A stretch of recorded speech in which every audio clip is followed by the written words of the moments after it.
evening, ladies and gentlemen, and welcome to the Mahoning Drive-In Theater, the largest single-screen drive-in in the United States.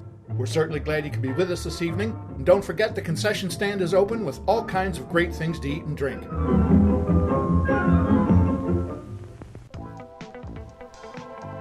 89.3 Mahoning Drive-In Radio, your old friend Virgil back once again for another exciting episode of the podcast. As you guys know, the only podcast dedicated to the love and revival of our beloved drive-in culture. And boy, oh boy, are we feeling the love as we're about to jump into our 2023 season. We are weeks away. So we've assembled, joined as always with my co-host and general manager extraordinaire, Mark. Say hello, my friend. Hello. Jeff, King Jeff in the house. Say hello, my bro. Hi, everybody. And yeah, we're going to go through the magic that is our April and May calendar. There's been so much going on, so much that we are kind of holding back and waiting to reveal to the world that, yeah, everything is just all over the place. But it's really nice to just settle in and look at all the cool stuff that we got coming up. So why don't we start at the very top? Mark, why don't you let the folks know? Where are we starting? The majority of this episode, and we're shooting for 3 hours, is going to focus on the April calendar. So the April calendar consists of one weekend at the end of April.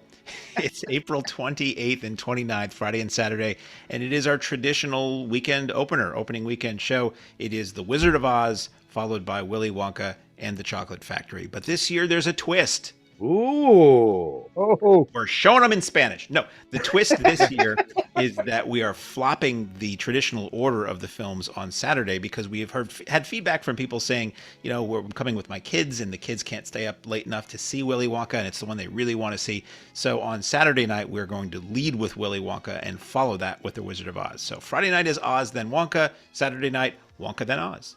We are flipping and flopping.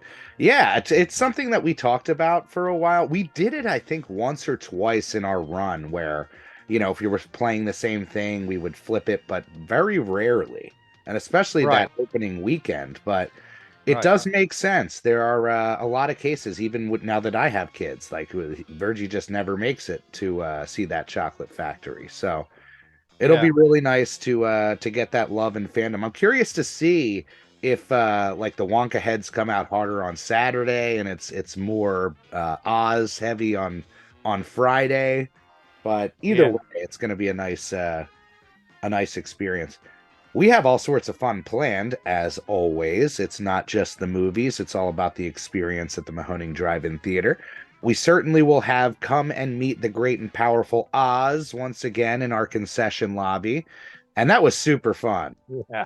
How would you describe that, Mark? It's just like a projection type of setup? It was video back projection, live video recreation of the Oz face on like a magic mirror, so to speak, in our lobby, and you could ask Oz questions. We had a microphone set up there, and Oz would give you live responses. And when not giving live responses, Oz was telling the corniest Oz-based jokes you could imagine. Ever wanted to see the Great and Powerful Oz as like a stand-up nightclub comic? This is your weekend. I think she can take that on the road. yeah, probably. Yeah, to show behind the curtain, Mistress Seneca is our Great and Powerful Oz. She's also one of our main production folks as well at the Mahoning Drive-In Theater with her partner Jason. Some of the choice things that they've delivered. They did the Aliens setup last year. They did Tim Burton weekend. All those decorations and that cool projection. Yeah. Yeah, Zeneca goes above and beyond with, what would you say, the medium that she works in. Like, not only do her and Jason do all sorts of sculpture stuff and kind of clay creations, but it also has stemmed into this projection situation. So for our Troma weekend, I remember they had the whole kind of Troma cityscape and had it all projected on a full cutout, like foam building of it. It's stunning, but yeah, come on out for that. They're also responsible for the photo op of the weekend, which is a humongous draw. You'll have oversized Wonka bars, you'll have candy, you'll have all sorts of amazing stuff to come out and get those photos with. And I'm almost certain the Demmers will be back as Willy Wonka himself. I'm not sure what Cindy is going to be dressed up as this year, but I'm sure she's going to come in full style. So really looking forward to it. I mean, where do you guys fall with those memories? I have so many memories now with just this movie and these movies in general because we've played them for 9 years straight. But I don't know. I mean, we've talked about it. I played the Cowardly Lion in my high school play, so I know The Wizard of Oz back and forth. It's one of those movies that means the world to me. Yeah. And Wonka, the ultimate kids escape movie. But you guys might have the better memories. I definitely didn't have the tradition of waiting for it to come on television, and that was the big choice with bringing it back every year. That's what it was for me. Wizard of Oz was an event every year. It was on CBS every year. I don't remember what time of year it was, but it was a big deal. And it was, Right. Parents would let you stay up late to see the whole movie because with commercials, it's not a short movie either, but with commercials, it went kind of late for when I say Sunday night, maybe Sunday or Saturday night that was on. And before CBS, it was on NBC. When I was little, it was on NBC. Oh, okay. Yep. It was a yearly thing. It wasn't until home video that you could own it and then watch it all the time. Right. If you missed it that one time a year, that was it for another year. And that's what works really well with the tradition that we have built. And when we first started, that's what it was all about. And we have seen kids grow up at this event, families grow at this event, which we always love. And it's become that thing that everybody looks forward to. Right. But in true Mahoning fashion, it would only be right that we started out nice, light, and easy, and then take a hard right on our first Sunday and dip our toes into something new with our freaked 35mm screening and our halfway to Halloween flea market. So, experiences with Freaked, Mark? Is this one that was on your radar? So let me tell you a little something about Freaked. Go ahead. So I knew Bill and Ted. Wouldn't it be cool if we ran that? I knew Bill and Ted. Did you know their movie, Excellent Adventure? And then Alex Winter after that did a show on MTV called The Idiot Box. Alex Winter and his partner Tom Stern, his directing creative partner. And it was this show that was really weird sketch comedy wraparounds for music videos of the day. And it was really weird and really creative and really funny. And not long after that, they made this movie Freaked. So it was just like, it was exciting. It's like, what, they're going to make a movie like that? And it didn't really get released. I mean, there's a 35 print, so obviously it played theaters somewhere. But I remember hearing about it. It was a cover story in Film Threat magazine, which is this great, alternative, edgy cult movie. It was like the weirdo version of Premiere magazine back then. And it was almost like a guarantee. If they put a movie as a cover story in their magazine, it would just never come out because it was Freaked. It was the Corman Fantastic Four. It was Argento's Trauma. All these movies, Stuff that's now all bootlegged available. They just never come out. So I Freaked on I think it was like Cinemax when it first hit, and I really liked it. It's really funny and just bizarre. It is a type of dark humor that was perfect. It hit me at the right time. And I never watched Idiot Box on when it was on television, but I kind of remember those segments, like those bumpers.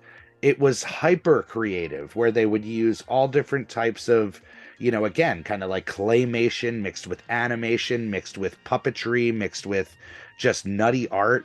Obviously, the Bill and Ted angle was the hook in, but once you settle in with this movie from jump, it is like one of the weirdest trips you'll ever have. I don't even know how to describe it to people. All I keep saying is there's a cowman. Keanu Reeves plays a dog boy.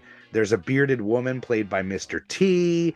How much more weird do you need to get? The basic plot, if I recall, is that Alex Winter plays some former child star or some Hollywood child somehow actor, falls in with this group of circus freaks that were they created by Randy Quaid, who's a sideshow guy. Yes. And it's just this weird community of circus freaks that are just insanely weird and cartoony. I believe the Kyoto brothers had something to do with a lot of the creature effects in this film. It makes total sense. It's unlike anything you've ever seen. It is incredibly rare to see this screened publicly. it's incredibly rare to see it on 35. Like, I don't know the last time this played anywhere. It probably played within the last few years somewhere in the country, but it's the kind of movie that plays maybe once every handful of years. It's a rare opportunity. And they did a really great job with the DVD at the time release. And that's really when I fell down the rabbit hole. That's when I was going through the film school days, the video store era. And it was packed with all sorts of extra features, commentaries. And you could not help but love those guys. Like hearing their passion, even though, they put their heart into something and it totally flopped on the surface. It has a crazy cult following, and that's what the Mahoning is good for, is trying to dig deep and bring those kind of childhood gems back to the surface for you. But the idea that we get to do it early at 3 p.m. with vendors leading all the way up to sundown, with a halfway to Halloween celebration, I can just see it now. The costumes leading into this, crazy effects, costume-heavy movie. It's going to be fantastic. And it should be mentioned, Alex Winter is incredibly supportive of this movie. And I've seen him actually hit the road and introduce this film. I think it was in London recently, but can we say it? I don't know. Can we say it? We can say that we are working on getting a very special introduction for the film. We say that because if the introduction doesn't show up, we didn't say, hey, guess what? Abraham Lincoln's doing an introduction for this movie. Yes. Well, we can say that Alex is super into the idea of us doing this and is supportive of it. And that's probably cool enough, if the event alone wasn't cool enough. So right away, people asked, are you guys starting Tuesdays? Is it going to be every other? Are you going to do just the summer season? We put our heads together and Harry's like, I'm coming out swinging. So where do we go right away for the Tuesdays? 1981. The movie that started it all. Stephen King calls it one of the most frightening films I have ever seen. Not an actual quote. Stephen King had some quote that was bandied around. It's Evil Dead. It's the original Evil Dead. Sam Raimi, Bruce Campbell, 80-something minutes of grueling horror, ultimate experience, big screen, 35 minutes. It's the Evil Dead. I mean, come on. This is the one we really don't have to sell. I do love those Stephen King quotes, though. Whenever he drops those before a trailer. There's another great one. It's when we play the Hellraiser trailer. Oh, yes. I've seen the new face of horror, and it is. I remember that. Yeah, that's the staple right there. If you get a quote from King himself, and the new face of horror is ugly. It is in this movie. Well, I'll go into my experience, which I'm sure we've talked about on the podcast before, but when I was way too young to see The Evil Dead 2, which was my intro into the trilogy, I stayed up at a mountain house every single year up in Sullivan County, Pennsylvania. So middle of nowhere, practically. You don't have any reception on your phone, anything like that. And my uncle, bless him, there was a little video store, general store that also rented videos at the time for that time. And he snagged that videotape, brought it home, and me and my cousins watched it with him, as he's giving us kind of commentary along. And naturally, being a child that, I might have been 8 or something like that, it split my mind in two. It was like nothing I had ever seen in a setting that is already kind of spooky and scary. Once the sun goes down, it's like middle of nowhere, no contact, no nothing. And that just sent me down the rabbit hole. I remember the next day we went back and got Army of Darkness and Evil Dead and watched them throughout the week that we were there on vacation. And when I was in college, I'd always say, you can judge somebody by what their trilogy is. Like you ask them, hey, what's your favorite trilogy? But for me, I'm just an Evil Dead guy. I think a lot of people are that. It's creativity and tenacity on display, which is a great crossover with just who we are and what we do. But I love the story of how Sam Raimi got this movie made. And maybe you can go into more detail, Mark, but he pretty much went around to his local dentists and anybody who kind of had some money and just did this grassroots fundraising. And there was some sort of share in it as well, where once it was released, they got a shares piece in the film. Yeah. Yeah. And boy, oh boy, did that pay off for anybody who was who took a gamble on a young artist. Think about how many times this has been reissued on home video. All three of the original Evil Dead movies. You know, Anchor Bay put them out in so many different editions. It's oh my God, all the time. Yeah, I own at least 10 copies of different variations of VHS, Blu-rays, multiple boomstick cuts, this, that, Well, and initially they did a film like a test film, a short version of this to raise funds for it called Within the Woods. And that was the holy grail for Evil Dead fans for a long time in wanting to get that on a home video release. And it was a couple times it was announced it was almost going to be on, but apparently it uses copywritten music and it always has kept it off there. But I think it's out there. If you poke around, you can find it online. Oh, I'm sure that's not on one of the 10 DVDs I have. I don't think it is. How deep are they digging? I first saw Evil Dead 2. A friend of mine's older sister had rented it. And same thing, intro? That's weird. That movie's the intro, yeah. And it's funny, Evil Dead, if somehow you don't know about these movies, Evil Dead 2 is, the first few minutes of Evil Dead 2 are basically a recap, or the first 10 minutes, 15, I don't know, are basically a remake / recap of the first Evil Dead, and then it becomes the sequel to Evil Dead. So you can, and somebody has cut those two. They've actually cut all three movies together in a fan edit as one long movie because they're all kind of continuous, with a couple cast changes for the Linda character here and there. And I saw Evil Dead 2 and I loved it because it was so funny and so visually insane. And then I went back and watched Evil Dead and I didn't like it as much. I think I still don't like it as much as Evil Dead 2. That bar's high. It's good. I mean, it is a very good, grueling horror movie. But I think I was taken in by how much more professional Evil Dead 2 was. And then Army of Darkness, I love to death because it's like if you put the Three Stooges in medieval times and mixed it with, like, if you mixed it up with the dialogue rhythms of how Fred McMurray talks in Double Indemnity. It's just this bizarre mashup of styles, but it's really great. And this is the movie that started it all. We've got the Evil Dead Rise coming out. It may be out by the time this podcast comes out, which is the latest new incarnation of the Evil Dead series, and it does not, much like the Force in the Evil Dead, nothing can stop these movies. Yeah, and working with Exhumed Films in the very early days, Harry would say, I've never had a bad screening of Evil Dead. It's fandom incarnate, it's when you walk into Spirit Halloween and there's certain things that are just in your face, kind of big brand. Evil Dead has been that for 30, 40 years now. So it's hard not to shake, but you'll see some fandom on display. Every time we introduce the Tuesdays, we get a really big crowd. That was designed for locals, which is worth mentioning. But we get people from all over the place. You got to remember, we are literally a town away from one of the biggest tourist towns in Pennsylvania. Right. So any week from a certain time, Memorial Day to Labor Day, there's people around, there's people in the area, and our whole thing is giving them an alternative from going to the indoor right down the road. So we're really excited about it, and tons of stuff coming up. Now we jump right away into remake double take, and this year we got Invasion of the Body Snatchers. We're playing the original from 56 as well as the remake from 1978. And boy, oh boy, talk about two incredibly effective movies that still, when you watch them, feel timeless.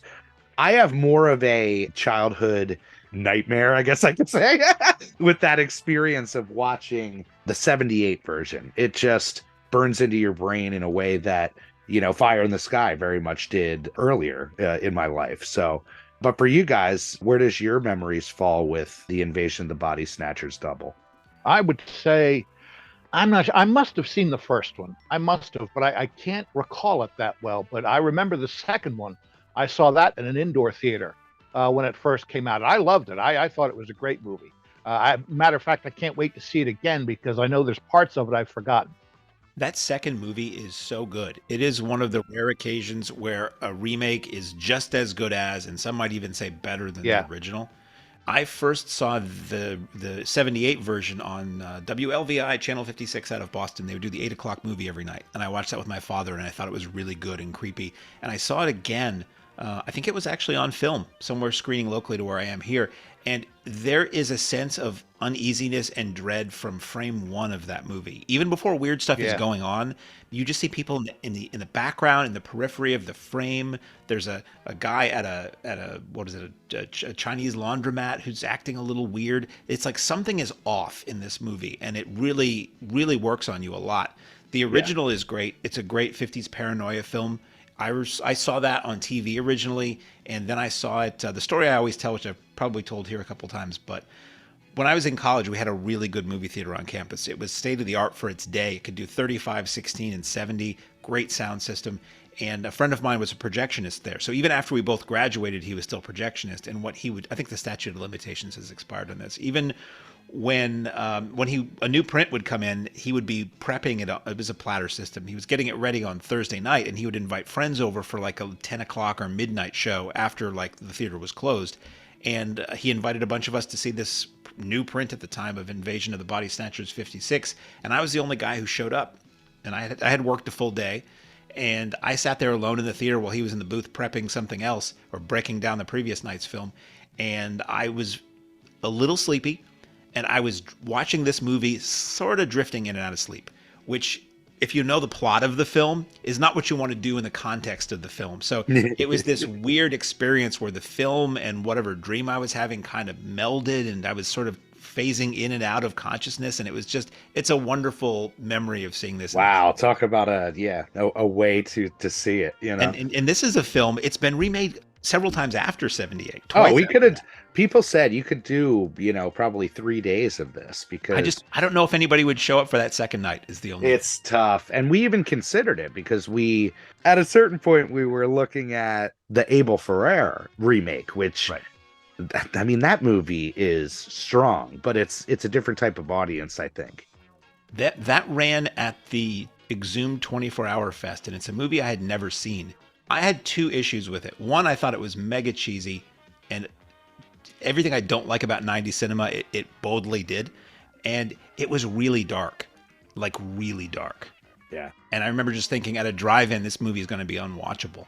But I know it has its fans. Some people were like vocally super excited that it played when it, because with the 24-hour show, should we even be talking about what played at the 24-hour show?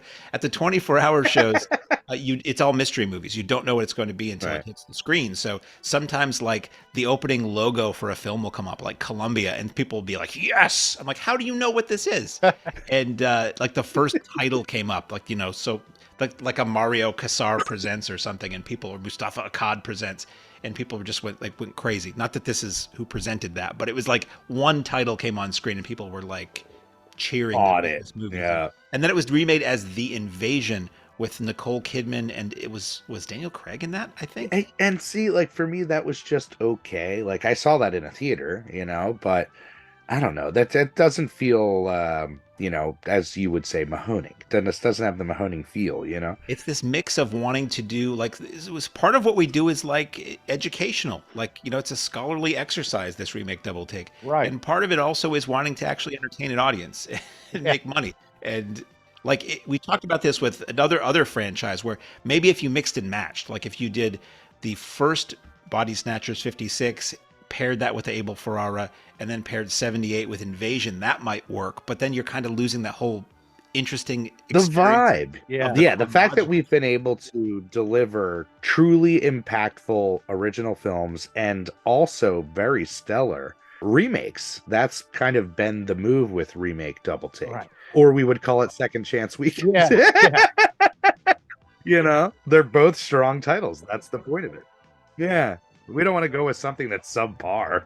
And then you have a square up reel at the end. No, we could actually eventually go beyond horror and sci-fi with this. You can do westerns, you can do comedies. I mean, there are a lot of solid remakes of other genres too. We've just stuck with, our bread and butter so far for this series. Yeah, it's been a nice intro into the horror. Traditionally, it's been our first, horror event, quote unquote, of the season. I'm wondering what the Western version would be. What would that be? Invasion of Gunsmoke? We talked about it because we have very close connection to a print, but True Grit, that remake means so much to me. And that True Grit original is absolutely a Stone Cold classic. That was in that one hall. Yeah, and I think True Grit could stand alone, the remake stand alone as a modern Marvel type of series, which we've been talking about recently. So it's so difficult, when it comes to the programming. It is a group effort. We all, kind of give our input, and I bounce back and forth ideas off of everybody and see how they react. And in this case, this was the one. This is one people have been asking for since we introduced this event. But to talk about the original a little bit, I would play it all the time at the video store because, as I've talked about in the past, I had all these televisions throughout the store, and you could play whatever you want. There was a master VCR up front that you could pop in whatever tape that you want, play it on all the VCRs. It was like being God for 8 hours. Cinematic God, at least. But I would turn the volume down a lot with stuff and just kind of let it play so everybody could, have their conversations freely. But the performance that Kevin McCarthy gives in that movie is bonkers. Like, it's one that caught me in those kind of film school, early, late high school years. And that's when I was up on stage. And I would watch him emote without any sound on those televisions. And it was so inspiring to me, as far as how you could embody panic.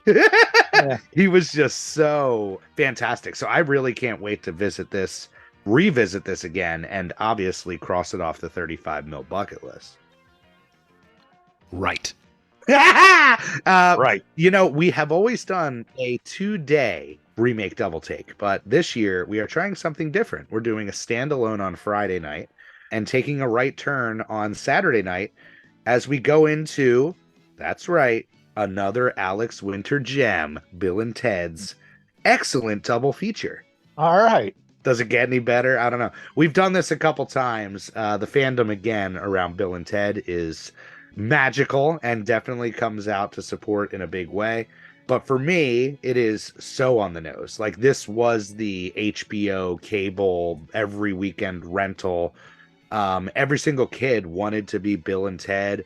For me, I seriously, I'll go to my grave. That sequel it hit me better than the original. And I still think it is my preferred over the original. How do you feel about it, Mark? Where did the Bill and Ted fandom whack you on the head? Bill and Ted, I like the first one better. I didn't care for the second one quite as much. Or Station! It's weird. It's a lot of rubbery monsters. It's much more, intellectually speaking, much more akin to Freaked or to the stuff that Alex Winter did. Like, I just looked it up to see if he directed it because it's so of that weird sensibility. Originally titled Bill and Ted Go to Hell, which is a shame they didn't stick with that title because that's just funny. The original Bill and Ted, if you look, it was shot a couple years before it came out. It sat on the shelf for a few years. And there's a moment where Alex Winter's reading a newspaper and they say something about San Dimas, and you see his lips say 1987, but it's dubbed over to say 1988 or 89, whatever year that movie came out. But no, I thought it was funny. I really liked the first one. San Dimas High School Football Rules. My friends and I would quote it all the time. And I never saw it in the theater. I never saw any of them in the theater. The first one, I think it did okay in theaters, did pretty well, but it never played near me. And the second one, I didn't catch up with that until it hit cable too. Well, that's the thing. Like, sometimes the fandom has to kind of catch up with the fans. And that happened a lot, I feel like, in my childhood, where I would see the original like over and over again on cable, and then I would experience the sequel in theaters. And maybe that experience is the reason why I prefer so many sequels sometimes over the originals. Well, funny enough, that's what made the John Wick movies. Speaking of Keanu Reeves, the first one barely got released, and it built a following on video, and then 2 hit theaters in a big way, and they've built ever since then. So there were a few movies, like Eddie and the Cruisers was a movie like that came out in theaters, did okay, and then it got huge on home video and cable. Cable really made a lot of movies. Rush that sequel out quick. Exactly. Yeah, there's a lot to be said. Obviously, the great George Carlin as Rufus, the effects never ending when it comes to Bill and Ted. So be sure to come out for that one. That's going to be on May the 6th. Then we go into one of my favorite films ever made, and featuring my favorite band and greatest band on the planet, Tenacious D and the Pick of Destiny. Selfishly, this was booked as a birthday show. It's just a public birthday show. Give yourself the gift of your favorite film. Yeah. Well, Nance told me, she's like, I want to throw a birthday party. And I'm like, well, if you're telling me it's not a surprise, I want it to be on the lot, So we decided to do this. And me and Nance share, our birthdays are very close together. She's 2 days after me. So we're going to kind of do a celebration. I am going to sing some Tenacious D covers with my old Tenacious D buddy, Scott Goddard. When we were in high school and in college, we were in a Tenacious D cover band called the Cape and Scepter. And some of the best times of my life, those belly laugh late nights, were spent rocking and rolling with him. He was also the lead guitarist in my band, Man the Fire. But really excited. Is this a movie that crossed either of your guys' radars? No, I got to admit, it did not. I don't think I ran that one. Usually, almost every film I ran, I sat down and watched ahead of time. And I don't. It's infamously didn't do well in theaters, but again, cult, has that following. Yeah, I knew who they were, and Jack Black was huge, and I remember seeing TV ads for this, but I don't ever remember it playing anywhere near me, and I just didn't. It wasn't the kind of thing I would have gone to see anyway. But it looked crazy. Yeah, and the lore of Tenacious D, like, it is inherently cult. That original CD. It started kind of as them going around doing these comedy shows, open mic performances, and really caught on. And they were able to build this comedy persona around it. And when I say it's kind of a lifestyle persona, something that can suck you in, it very much reminds me of almost like a Monty Python type of thing, where you could say this is a certain type of comedy and a very specific voice, and at that time a very, what some would say, immature voice, but for somebody coming up right where I was, it was the ultimate, still is the funniest comedy album for me. And they have been able to carry out that career, that mantra, to always go on and rock. It's something very easy to relate to. But this movie, to give it some love, it is a rock opera. Like, literally, it's like a musical. And the Tenacious music is not only very easy to listen to, it actually rocks. So Jack Black's an incredible singer. His sidekick, Kyle Gass, just kicks out the jam. So I'm really excited and hope that people come out just to kind of give it a shot or rediscover it. But I saw a lot of people excited about it. It's one of those movies that is very beloved if you are a Tenacious fan. So I saw them over the break, over the off season.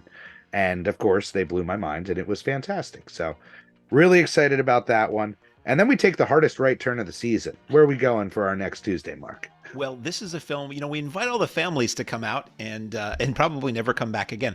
This is a Television Tuesday. And if we didn't mention it before, Exhumed Films Television Tuesdays, it's always 35, obviously, but they always do extended pre-show of trailers. So it's a single feature on a weeknight, but Harry will give you like a full reel, usually 20 minutes or roughly that, of themed trailers. Sometimes it's trailers for other Television Tuesdays coming up, but a lot of times if he's showing a spaghetti western, it's all spaghetti western trailers. In this case, he is showing the incredibly notorious 1980 Italian cannibal film, Cannibal Holocaust.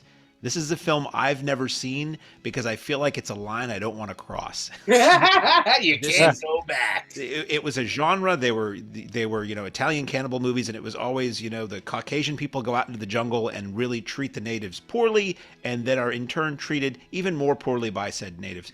This film involves actual animal killing in it, gruesome animal killing in it that makes it superbly infamous, and simulated horrible things done to human beings as well. So it's with the greatest of discretion. They say parental discretion is advised. Viewer discretion is advised.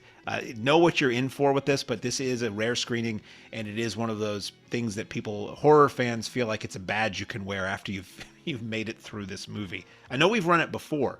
I wasn't here. It was during it was Italian Shock Weekend or something like that Exhumed did.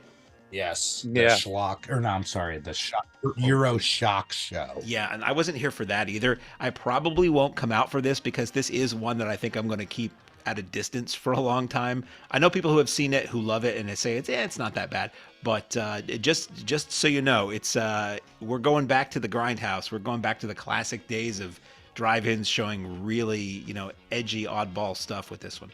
Yeah. And exploitation and grindhouse, it dives into it, and we don't steer away from it on Tuesdays. We've talked about it many a times on the podcast and on the radio. Films are meant to be seen. Films are meant to be discussed. They're meant to be a launching board for discussion. And I do get it. I get where you're coming from, Mark. It does have I guess a stigma around it, but it is definitely a trip worth it for those people who are into that. When we did the promotions over the off season, people were so excited, and you can't doubt the timely tribute to Diodato, who had just passed away, a couple months ago at this point. I think it was a little longer than that, but in the recent scheme of things, a lot of times it's a good thing to bring up.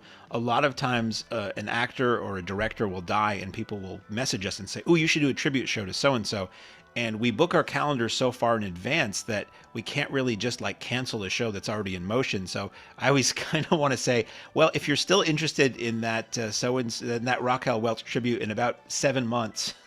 We'll be able to squeeze that in, but I don't know if it's still going to have as much heat on it at that point. I mean, the artist is still the artist, but we can't usually put those on that quickly. So if you want to view it as a Diodato tribute show, sure, why not? Right? Let's tie in.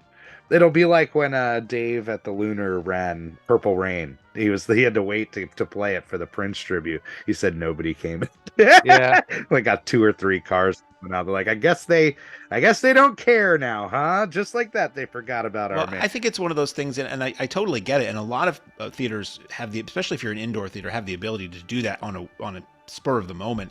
People are passionate. They're grieving. They really want to celebrate the work of somebody, and they want to go out and see that movie. In while those feelings are still fresh. And if it's a year later, the movies are still good, but they might not have the passion they would have had to see. Again, with Raquel Welch, Fathom and Bedazzled, which would actually be really fun. 1 million BC. Oh yeah, 1 million BC. That's the what would you show? 1 million BC and Fuzz. She didn't star in a lot. Fathom she starred in, that was pretty good. Flare Up she starred in, that was pretty good. Yeah, even Fantastic. Anyway, we're talking about even Fantastic Voyage would be good. Yeah, we're trying not to talk about. We're booking next year. Fantastic Voyage and 1 million BC. That's done. Cool. I tell you, Cannonball Holocaust though, I didn't like the sequel. I hated it. It was terrible. Yeah, what was that one? Yeah, well, all the cannibals, they bought race cars, and then the sequel was Cannonball Run.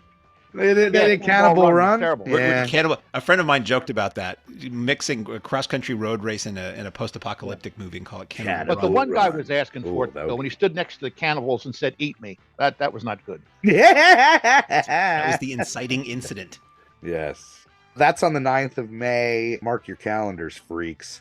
The 12th and 13th, we jump into the sci-fi weekend. RoboCop versus Terminator. This is a long time coming. Friday night, RoboCop 1, RoboCop 2. Saturday night, Terminator 1, Terminator 2, all on 35 millimeter. This is one that speaks for itself, but we're going to let the ticket sales speak for themselves when it comes to the actual battle and see what's the more attended show. And that will be the crown champion of the weekend. Yeah. But for me, I mean, it's one of those arguments like peanut butter chocolate. I like both of them. And nothing's more badass to me than that original RoboCop. And there's certainly nothing more impactful in my life than that second Terminator. So it's, for me, it's just a dream weekend. I can't pick a fave. Yeah. I'm probably more Terminator than RoboCop. RoboCop is really good. Like, people forget with Verhoeven stuff, they just judge it on the surface, and RoboCop looks like this silly comic book kind of movie.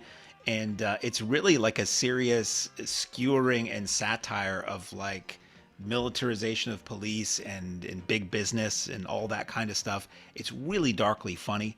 And Terminator is just, Terminator. Terminator is a case where I think I like Terminator 2 better than Terminator. Again, maybe it's a bit slicker, but T2 I saw in the theater and it blew my mind. I had never seen action like that. I had never seen special effects like that. If somehow you can go into T2 not knowing anything about it, there's a pretty huge reveal regarding the Terminator character midway through, but like all advertising ruins that, unfortunately. But structurally, it's a huge surprise, especially if you've seen the first movie. Terminator 2 is unbelievable. Yeah. So that's going to be a really solid weekend, I think. It was revolutionary, that second Terminator. Did you run any of these, Jeff? Yeah, ran both of them. I was like, hard not to escape these. Yeah, I liked them both. I go on that boat too. I liked them both. I thought they were both great. And then Sylvester Stallone did that. He was trying to capitalize on was either RoboCop or Terminator. I forget which. What was it called? The Judge. Both, practically. Judge Dredd. That's it. Yeah. I love Judge Dredd. Yeah. Dredd. Again, a guilty pleasure. Yep. Perfect popcorn drive-in movie. Yep. I saw it at a drive-in, actually. Yep. And yeah, man, we're gonna bring it someday. We're gonna bring it. Heading in and keeping that theme with the sci-fi kind of overlay, we introduce our Sci-Fi Sundays, which is again a long time coming, something we've been wanting to do. And we're opening it up with Blade Runner, the final cut, the only approved cut at this point.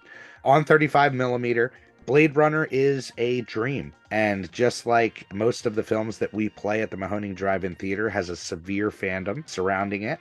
And certainly expect people to come and wear that on their sleeve, faces, chest, whatever it is. But where do you guys fall with Blade Runner? Movie's a trip. Oh, yeah. It's the real trip. I kind of tried to wrap my head around it the first time I saw it, because I was like, at first it didn't make any sense. Then the further it goes, the more sense it makes. And then at the end, you go, okay, I get it. But then you have to watch it again so that you can see all the parts come together. It's a trip. It's a trip. It's a Philip K. Dick staple to kind of mess and twist the mind and the way that you're thinking about things. And it's incredibly effective. But Mark, did you ever have a theatrical experience with this puppy? I did. And funny enough, it was the director's cut that I saw at that campus theater that I was part of the film society there, and we got the issue of the director's cut when it came out. So everybody was excited, and that was another one I remember now that I talk about it. It was a screening the night before it opened, and we had a bunch of friends, and we had like pizzas and soda, and we were like sitting in the aisles watching this movie because some of us were huge Blade Runner fans, and it was exciting to see like a little bit different version of the movie. Apparently the deal with that was, and this whole final cut thing, I looked it up to write the description for our blurb for this. Theatrical cut came out, and it was what it was. The studio wanted to, as a great exploiteer once said, they wanted to take that empty sack of flour and keep shaking it and seeing how much more flour would fall out by creating a director's cut. So they went to Ridley Scott, and there was like, anything you want to put back into this? And I think he's reluctantly said, yeah, sure, do this, whatever. But the final cut is actually the one that he had an involvement with and said, okay, this is the way I want the movie to be. No more messing around with this thing. So I saw the original like on cable and thought I wasn't really into it that much because it was really an intelligent movie. And at the age I was when this came out or when it first hit cable, I wanted lasers. I wanted Star Wars, I didn't want intellectual stuff. And I wanted Harrison Ford to have a bullwhip or a blaster in his hand. I didn't want him as a private eye. And what this is really a futuristic noir film. It's like an old detective movie set in a future LA. And it's great. It's undeniably great. So I appreciate it a lot more now than I did then. And I honestly don't know if I've seen the final cut. I might have. I don't even remember when that came out. It was within the last, 15 years or so? Yeah. That's what I'm most excited about, I think, is, not only revisiting this on the drive-in screen, but being able to compare. Right. And this is what Ridley Scott wanted. Yeah. And there was a lot of back and forth about, the preferred cut throughout the years. I remember those college days, that was the argument constantly is, I prefer this cut over that cut, not just with Blade Runner, but just in general. The cast nonstop. Faye actually has a deep fandom and connection with this movie. We were going to bring her in, but the fact that it's a Sunday, you guys know it. Even though we have connections to guests or people connected to the movie in some way, sometimes that expense doesn't make sense on a Tuesday or a Sunday. So, but stay tuned. It's very exciting for the future. Talk about exciting and talk about challenging movies as we go into our next Tunnel Vision Tuesday. The great Sam Peckinpah's Straw Dogs from 19, when did this one come out? 1971, right? 71. I'll say it flat out, like, this movie is very challenging. It has again, stigma around it because of the challenging scenes in the movie, but this movie is so effective, not just on a storytelling level, but it is a study in performance. Again, coming from a kind of actor's discovery when I discovered this movie. The same reason that I love Badlands is the same reason I love Straw Dogs. There are places that I see some of my favorite actors go in these movies that is, again, the only way to say it is inspiring, and brings out a conversation that you wouldn't openly have, I think. And just like when we had some of our staff on early on, that's kind of what our intro was to movies when we were younger. It was that parents taking us to the movies, we see what we see, and then the conversation happens afterwards. And that certainly is the case with this movie. Young Dustin Hoffman, Susan George, incredible in this film. And what can you say about Sam Peckinpah at this time? I mean, it's Sam Peckinpah, and anytime we can put Peckinpah up on the screen, it's always a treat. So can't wait to see this print. Where do you guys go? Did you run this one, Jeff? I don't think so. No, I don't think I ran Straw Dogs. 71. Yeah, 71. Yeah. No, 71. I was I was still in high school. No. This is one I remember seeing with my father on, again, one of those Boston TV stations that would run movies every night. And obviously it was edited for content being on TV, but it was still harrowing. It's this slow build of this undercurrent of violence that's just bubbling under the surface. You know something bad's going to happen when Dustin Hoffman accompanies his British wife back to this little seaside town that she comes from, and all the guys there are kind of, they know her and they're kind of leering, and he's this meek, like, college professor guy who they taunt as being like a wimp or whatever. And the whole story is, when somebody is pushed too far, which way do you fall on the side of violence and defending yourself? And it was remade in the modern era. You want to do a remake double take where one of the movies not very good? Do the Straw Dogs double feature. I really despised that remake. That was not good. How unnecessary was that? But hey, this isn't the I Hate Movies podcast. We'll have to do one sometime. I like talking about movies we love. Anything we play that's on this calendar, is something that we're excited about. So this is, when it comes to once in a lifetime screenings, not a lot of theaters have the balls to put some of these films up on display. And, that's the thing I love about our programming and working with Exhumed specifically, is they're known for pushing the envelope. They've been doing it for 25, pushing 30 years now. And I'm sure they don't plan on stopping now. And the fact that we get to experience it on our lot is a true treat. I've talked about it many times. My favorite experiences from last year are those extended trailer reels when Harry goes deep cut and sets the stage in a way that you can only do on film. It's a masterstroke, and I really love any time that we can do that. And the fact that it's every single week is kind of mind-boggling. So we are spoiled. Keep in mind, this is 1 month of programming. But this is before we get to Memorial Day. This is before we get to the summer season. This is just coming out swinging, trying to give everybody a shot as far as tapping into as many genres and fandoms that we can. But one thing we wanted to do this year was take the love of the Mahoning and shine it back on the people that are responsible for the drive-in culture, those icons of the drive-in culture. And in its heyday, 60s, 70s, 80s, there were certain people that really were the face of the drive-in, were the creators of those movies you'd always see at the drive-in. And the thought behind the Mahoning Icon series is to quite literally create an event and appreciation event designed to give nothing but love to those choice people. And we're opening up this series with the queen of the drive-in, the one and only Pam Grier. We're showing Coffee and Foxy Brown on 35 millimeter, 50th anniversary. of coffee. And man, what can you say about Pam Grier besides she embodies badassdom? She is an advocate for women. She is just an all-out icon beyond the drive-in. And we did play Jackie Brown last year, which was absolutely amazing. And I think, correct me if I'm wrong, Mark, I think this is the first time in our 9 years that we have tapped Miss Pam Grier for a full ode. It is. We've a lot of people have asked us, and we've talked about doing black action or black exploitation movie weekends, and this is our way to dip a toe into that. These movies are great. I just saw Coffee again recently on the big screen. It holds up fantastically, and I mean, I hate the word dated because everything is dated. Everything is symptomatic, emblematic, hydromatic, and greased lightning from the year that it was made. Hairstyles change, music changes, but badassery doesn't. And Coffee and Foxy Brown are two great, strong female lead revenge films with great soundtracks. You've got Roy Ayers doing the Coffee soundtrack. You have Willie Hutch doing the Foxy Brown soundtrack. You've got Sid Haig in one, or I think both of the movies. A lot of the players, Alan Arbus is a great sleaze in Coffee. And they're these just excellent American International action movies from the early 70s. Coffee, its 50th anniversary of Coffee this year, I think, is partly what inspired to us to do this. And then Foxy Brown was originally going to be called Burn, Coffee, Burn and be a sequel to Coffee, but something went on at AIP, so they wanted to just basically change the title and change the character a little bit.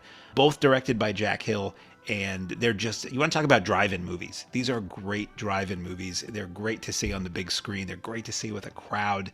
They're just, they were made for the setting in which they're about to be shown. And Pam Grier's amazing. Her 70s output is just iconic, and she's continued to do good work throughout. She's still working now. And I'm a huge fan. So to see these on our screen finally is going to be very exciting. I believe we're going to have a trailer reel put together from Exhumed Films of more Pam Grier trailers. So you get a glimpse of all the films we're not showing this weekend. And this is one of the ones, I think in May, this might be my number one most excitable weekend. Yeah, we got people at a pitch for this one. And how about you, Jeff? Did you have any theatrical experiences with I Pam? showed some of her films, and yeah, she's fantastic. It's like Mark said, they're just great. They're just great films, great drive-in films especially. And I love them. I don't think I've seen all her films, but I love her stuff. It's great. And finally, again, we get to introduce a new, fresh event. Hopefully you guys come out and support it, because we have some ideas for later in the season and ongoing. So just like you guys suggest all the time through the website titles, feel free to toss out some people you think would be worthy of the Mahoning Icon Emblem and Award. So you wouldn't say that's really family friendly, those Grindhouse titles. There's something that, plays to that more teenage angst audience. Right. But we are taking a hard right into maybe the most family friendly event of this calendar, and it has Wizard of Oz and Willy Wonka on it. Muppets Take Mahoning. Long time coming for this event. We've been working with the Beretta brothers for easily maybe a year and a half, 2 years, trying to get this event to work. And we found the right way to make it work. We're playing the original Muppets movie, as well as the more modern Muppets Take, which is called just The Muppets. I personally grew up with the Muppets. I think we likely all did. And the love for the Muppets and the Henson Corporation is really like none other. You talk about the Disney fandom and how crazy hype and dedicated those people are. We are seeing some Muppet mayhem come out of the woodwork. And it's a nice tie-in as well with Muppet Mayhem, which is going to be premiering on the 10th of May. As you guys know, one half of the Beretta brothers is the director-creator of that show. And we're really, really excited to bring them in. Where are you guys at with the Muppet fandom? Did it hit you as early as it did me? I mean, some of my earliest memories are snuggling Kermit and Miss Piggy in bed.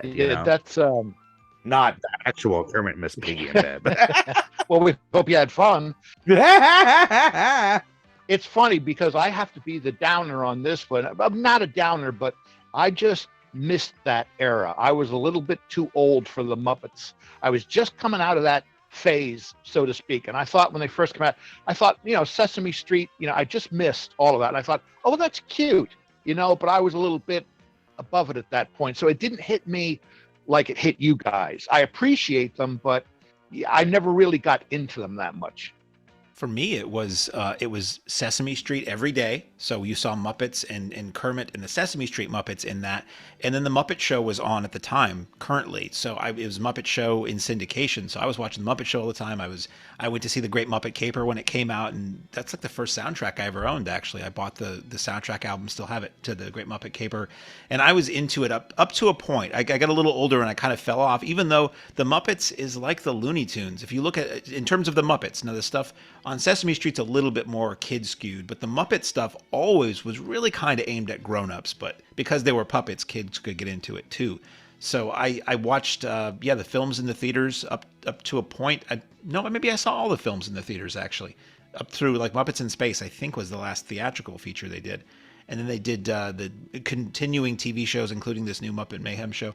And I've always loved them. And I've got the Burger King glasses or McDonald's glasses from the first two movies that you could buy, once a week and stuff like that. And I've got a good amount of Muppet merch. So the Muppet movie is great. It's wonderful Paul Williams songs in that film. Great cameos. You've got Steve Martin and Madeline Kahn and Orson Welles and Mel Brooks and on and on and on. And it's amazing. And that movie, The Muppets, I was really dubious about a new Muppet movie when that came out. And I thought it was great. It's very funny. It's got the same sweet spirit to it. It's got the human leads, not as opposed to the Human League, the human leads of Jason Segel and Amy Adams, and a lot of cameos in it. And I think it's a really strong double feature, actually. I think that the Henson Company has done such an incredible job of keeping that love and that passion on display, which you guys will hear in a future podcast with the Beretta brothers. It's truly inspiring, and is one of those situations that to be able to bring this event together with the creators of the modern Muppets is kind of mind-bending. So to say we're excited is an understatement, and we got so much happening for that event. Not only are the Beretta brothers doing a live podcast, some cool elements, we got vendors, we got all sorts of stuff. Photo op's going to be amazing. So if you got a munchkin or you are nostalgic for the Muppets, this is the Muppets event of the year. So come on out. There's lots of surprises I wish we could spoil for you, but you're just going to have to be there. Yeah, right. And last year for me, it was Night of the Hunter. Crossing that off of the bucket list. I've said it many a time. It's in my top 10. Washes over you like a dream. This year, for our Sunday Essential series, we are starting things off with Terrence Malick's, I say, near perfect cinematic experience of Badlands, starring the great Martin Sheen and the beautiful Sissy Spacek. This movie, geez, even thinking about it, I'm starting to tear up, is so effective. And I saw it at a time where I wasn't thinking about filmmaking. I wasn't thinking about performance or watching a movie on that level. It just hit me because it is a true masterwork and really works on so many levels. There's an element, I guess, of Bonnie and Clyde because it is about a couple going on a killing spree across the country, but it is so much deeper than that. That's your surface kind of tagline or log line, but the performances, again, in this movie are maybe some of the best of both of their careers, and that's saying a lot. Yeah, where do you fall? I mean, Terrence Malick, the fact that we get to play Terrence Malick up on this screen, he is one of those filmmakers that wasn't I'm a pump a movie out every year guy. He was more like a every 5 years, maybe sometimes 10 years gap. And anytime that he hit the screen, you knew that you were in for a treat. And this was kind of the kickoff to all that. I think it's one of his more accessible movies, too, because the longer he went on, the more really artistic he leaned into the art. Yeah. More amorphous experiences of texture and emotion and visuals and sound, and this is like a straight ahead movie. He went farther afield as he went. This is a great movie. This is one I think I originally rented the old clamshell Warner Home Video big box tape of this back when I first got a VCR in the late 80s as a kid, and I was just like a voracious renter of all these movies I'd only ever read about, because back then, if you just kind of had to scour the TV guide and hope you caught them, and then when the video store came along, it was like that was my film school before I went to film school. And it's great. It's like a true crime movie. It's beautiful. It's gorgeously shot. It's, relatively early in the careers as far as superstardom goes for the two leads. And it's going to look really nice up on that screen. I'm looking forward to this one. Nice lazy Sunday spent with a couple of murderers on the big screen.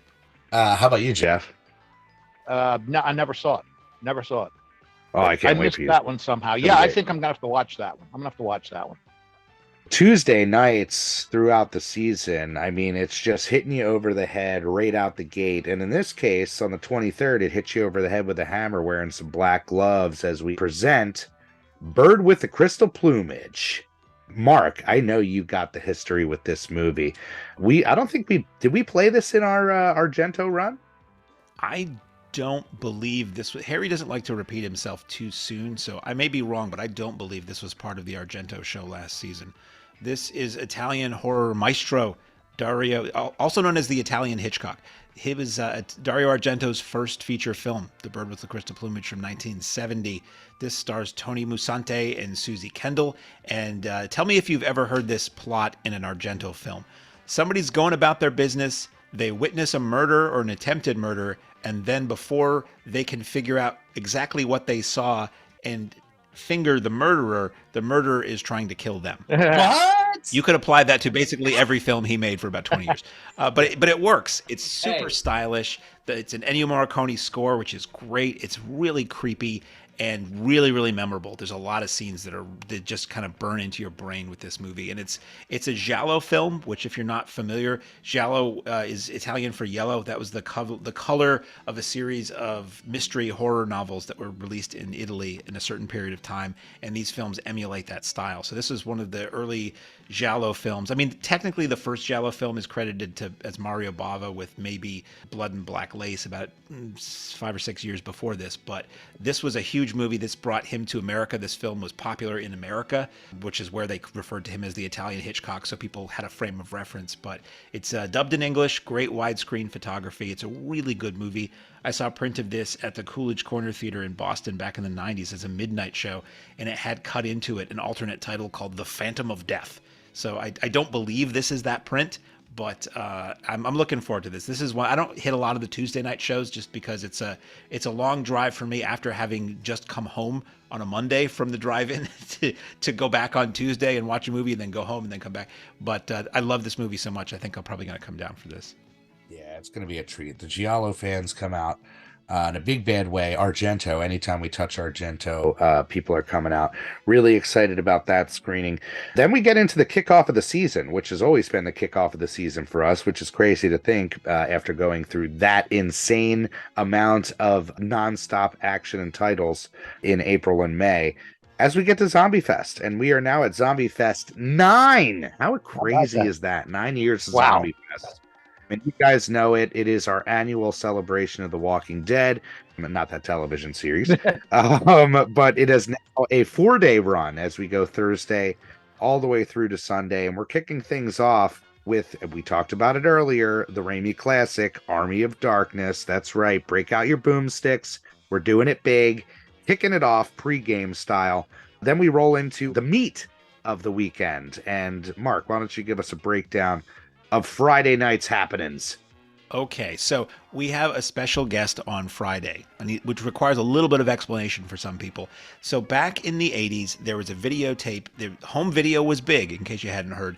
And there was a videotape that was a straight-to-video thing called Mad Ron's Previews from Hell.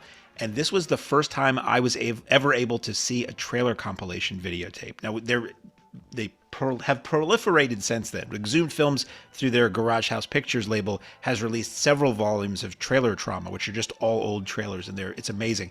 But Mad Ron's Previews from Hell was the first one of these that I ever saw, and it was all horror, cult movie trailers, exploitation, and it was hosted by a ventriloquist with a zombie dummy, and it was Nick Paulo and Happy. And those guys are coming out to be with us on Friday night. So the original Happy puppet from Mad Ron's Previews from Hell and the original puppeteer, Nick, are going to be out to meet people and sign things. And that's amazing. So the films that night are as follows. You get Lucio Fulci's The Beyond from 1981, followed by The Fog, John Carpenter's The Fog, and we're rounding that out with Carnival of Souls, the original from 1962, which is a great movie. And Harry knows what he's doing. Putting that movie last in the wee hours, that is such a living, waking dream / nightmare vibe to that movie. To see that on a quiet drive-in lot late at night when you're pretty tired and out of it is going to work. Much like I mentioned earlier, it's going to work for people much like that screening I had of Invasion of the Body Snatchers. So Friday night is really pretty solid. That's pretty stacked. I mean, the Beyond, every time we play it, demolishes. The Fog, same situation. Then we get into Carnival of Souls. So yeah, can't wait for Friday night. And I'll say it. I mean, people may have a preference in these lineups to say like, oh, Saturday's stronger than Friday or whatever the case. This is the event where people come and spend the entire weekend with us. It is a holiday celebration, huge tourist weekend, as you could imagine. So we're really excited for this one every time we can kick it off. That's on the 26th of May. What do we got going on the 27th? 27th, we have a special guest. Our special guest is Howard Sherman, who played Bub, the intelligent zombie in George Romero's Day of the Dead from 1985. Icon. Yeah. He is the image for that movie. Like, Bub is the one. Bub's the guy. Bub's going to be there, selling and signing autographs and photos, meeting and greeting fans. The lineup that night is kicked off by Day of the Dead, followed by Phantasm 2 from 1988 by Don Coscarelli. Phantasm 2 is great. And Phantasm 2 is Army of Darkness, is the Army of Darkness attitude in the Reggie character before Army of Darkness came out. Phantasm 2 is a total, I love that. It's a studio. It goes from Phantasm being this small, weird, independent horror feature to, 10 years later, Coscarelli is working for Universal Pictures with some money and has this basically action horror movie that kicks it up a notch, and the tall man is back, and Reggie is back, and the Cuda is back, and it's a badass. And then the third movie that night, also from 1988, is Dead Heat, which is a big cult favorite. I remember renting this at the time and really having a good time. It's a horror comedy with Treat Williams and Joe Piscopo as buddy cops, one of whom turns into a zombie and he comes back from the dead, or is killed in the line of duty, comes back from the dead to take out the guys who did it to him. Darren McGavin is in it. It's a good wacko movie to finish off night one. Finally, we get the Piscopo up on the big Mahoning screen. Our Piscopo event, we're working toward it, folks. It's going to be what? It's going to be Wise Guys and Johnny Dangerously is the yeah, that's it. They're both good. Wise Guys directed by Brian De Palma, his mob comedy. Yep. And Johnny Dangerously is really funny. Yeah, it is. Yep. It just tickles me. I watched it recently. As you guys know, I'm a huge Saturday Night Live fan, and I love the Piscopo era. He is a whack. That movie I revisited recently in the off season, and it's so good. It's a movie where you don't expect it to go where it's going.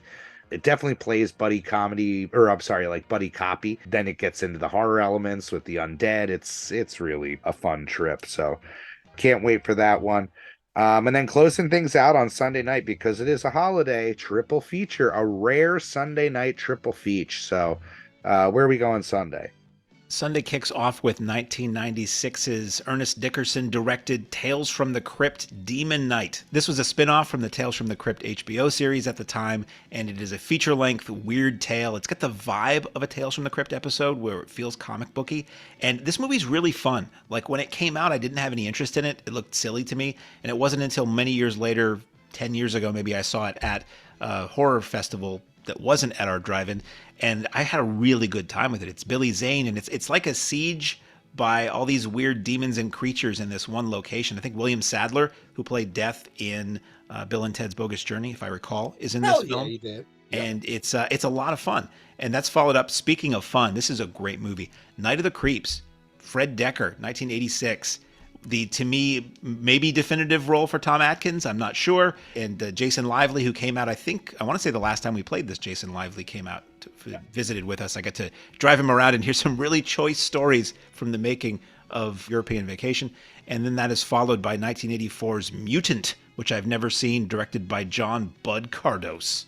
Yeah, Mutant is one of those VHS titles that got handed around all the time. I'll never forget that box staring at you when you go through the horror section of just that weird looking mutant on the front. It just says mutant. It begs you to pick it up. Like, what is this? That's one of those movies from the video store era. I would, walk the aisles for so many years. I know the box, and I still haven't seen the movie. So I guess May 28th is my date with Destiny, or date with a mutant.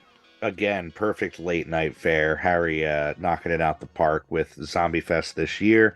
And yeah, Night of the Creeps for me, that's the highlight right there. We played, and again, correct me if I'm wrong, was our very first horror event that we did in 2014. Did it not feature a Tales from the Crypt Demon Knight, or was that the original Tales from the It was I was there. That was the first time I went to the Mahoning. It was Tales from the Crypt from 72, the Amicus anthology. Yeah. It was Nightmare on Elm Street and Dr. Butcher, MD. Yes, that was it. For some reason, I thought that we played this at a certain point, but I'll have to go back and dig through the yearbooks and see what's what. But huge fan of John Kassir, huge fan of that HBO series. John Kassir crushes it. He does the convention scene and charges for voice messages. So like if somebody calls your phone and you don't answer, it's the Crypt Keeper. And I know that James had it for a while. Whenever you called James, it would be Kassir being like, James isn't here right now. It's just so good. But yeah, Zombie Fest this year, baby, like we said, normally kicks our season off, but we're starting things off in a big bad way. This whole entire experience is a dream come true, as you guys all know. But every now and then we get to do these bucket list titles, be able to cross some choice titles off of our 35 millimeter wish list. May delivers 2 of my top 10s as we close out May on Tunnel Vision Tuesday, the 30th, with Stand By Me, my favorite childhood movie, without a doubt. This is one of those movies, like a movie I love by Don Coscarelli called Kenny and Company. It may hit harder as an adult than watching it as a kid, and it totally works as a kid. Like when this came out, everybody I knew loved this movie. I was 12 when this movie came out, and it feels like you and your friends, and it has that wistfulness of being narrated from the adult point of view of one of the characters in the movie, and then you watch it again as an adult, and it works equally as well, if not better. It's really funny. It's really dramatic. It's got many memorable moments. It'll make you think twice about ever entering or even watching a pie contest. And it's got that song. That song was a hit again in '86 due to being used in this movie. Benny King shot a new video, and it played all over MTV. And the cast, you have young Jerry O'Connell, you have young River Phoenix, you've got young Will Wheaton, and who am I leaving out there? Young Corey Feldman.